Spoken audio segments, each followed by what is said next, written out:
Alright, y'all, I apologize in advance. I look a mess, my bed looks a mess, I sound nasal, but I felt compelled to make this video, so this is what we're doing.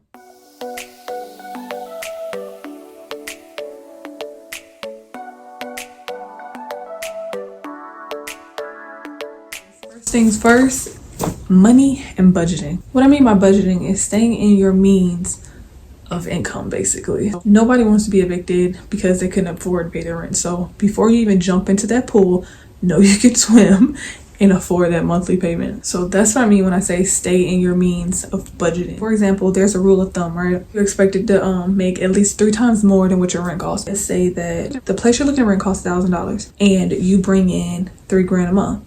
Usually that's the correct rule of thumb. Again, usually. Now, every place does not use this rule of thumb. Some do, some don't. So again, everything in this video, take it as a general standpoint. It's not like a one fits all kind of scenario or anything like that. So just keep that in mind. Something that's super important that you would want to do before you even go looking for apartments is sit down and have a monthly breakdown written out so you have an idea of what you can afford for your rent moving forward. And that's rent, and that's also if you have to pay for your water and electrical utilities if they don't include it. And that's on top of all your current monthly expenses, whether that's groceries, gas, whatever. If you have cable, whatever you're already paying, add that on top of that. Next, we're going to talk about security deposit, and there's several factors that go into play when it comes to determining how much you're going to have to pay for a security deposit. Usually it could be a few $100s, or it could even be equivalent to your first month's rent. Now, there have been certain situations where I've been in where I had to pay my security deposit that high, and then there's also been scenarios where it's only been a few $100s. Again, it varies. Of course, most places are going to want to know that you can afford their property, so you're going to have to provide proof of income, and that's usually somewhere between 3 months to 6 months worth of income, bank statements, pay stubs. So be ready to provide proof of income as well. The next most important thing is going to be credit and background checks, you guys, and I can't stress this enough. If you are currently building credit, or you have no credit, or have bad credit, that can determine whether you get accepted or declined. It may also determine if you have a higher security deposit. So that's one of the factors that go into talking so fast. That's one of the factors that go into determining the amount of your security deposit. And usually when credit is a factor, they're looking for 640. Now, there have been instances where I've been accepted and I did not have a 640. But again, my security deposit was higher.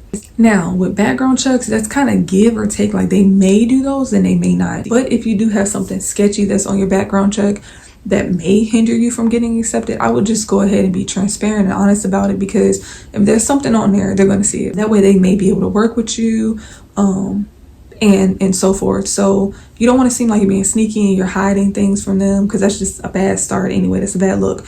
But again, this is not always a factor. It's just something to keep in mind. Another thing I cannot stress is read the reviews.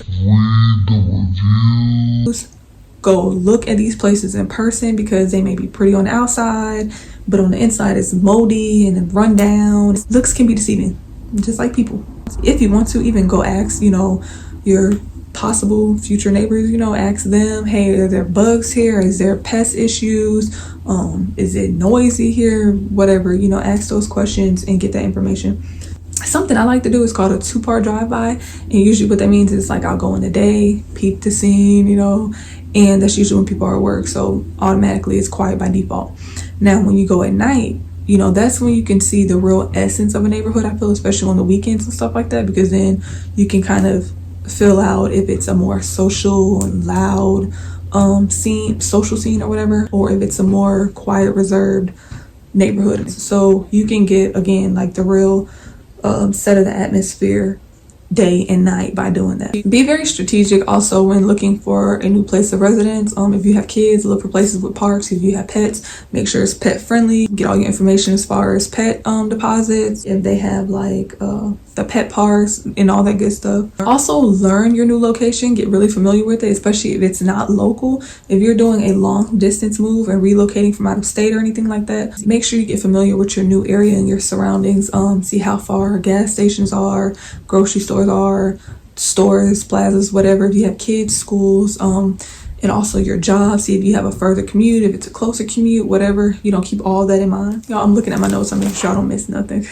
Also, when determining your new place of residence, if you're going to rent a condo or an apartment, make sure you really think hard about whether you want a bottom floor unit or if you want an upstairs unit, and they are very different. So keep in mind, if you're going upstairs, you're going to be up and downstairs repeatedly. Also, it's going to be hell to move in. Just being honest. If you're going to be downstairs, you're probably going to have people sounding like they're river dancing above you. There's so many pros and cons on each level, so make sure you keep that in mind. Another thing most people look over is having their moving truck and moving supplies ready. And by ready, I mean at least reserved. Don't wait till the last minute to get your moving truck reserved, because of course there's a season where it's just like literally moving season, and that's usually spring and summer because people's kids are out of school and they can just up and relocate with no problem. So yeah, keep that in mind. You don't wait till the last minute to have your stuff ready. So make sure you have your truck reserved and your money set aside for your truck and moving supplies. Now with that, remember that breakdown is it's the truck per day, it's the truck per miles, and also gas is not included in that quote, and moving supplies, make sure you calculate that if you need the moving supplies from that company, or if you use their equipment, their moving equipment. All those are extra fees, so keep that in mind. Usually most moving truck companies, they have calculators online so you can get your estimate, so that's helpful as well. You can do that too.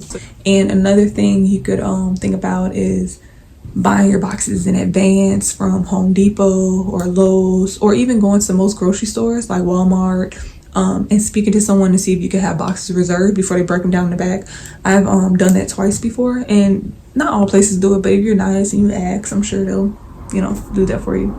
So with your new mailing address, okay, once you have your lease in hand and it's official, that's your new address, go ahead and have your old address updated so you can have your new mail sent to your new address. This is something that I would recommend. Like, a lot of people, they don't get renter's insurance, but I feel like it's needed because that way you're not held responsible for anything that you can't control. Accidents are going to happen, things are going to happen, that's just inevitable.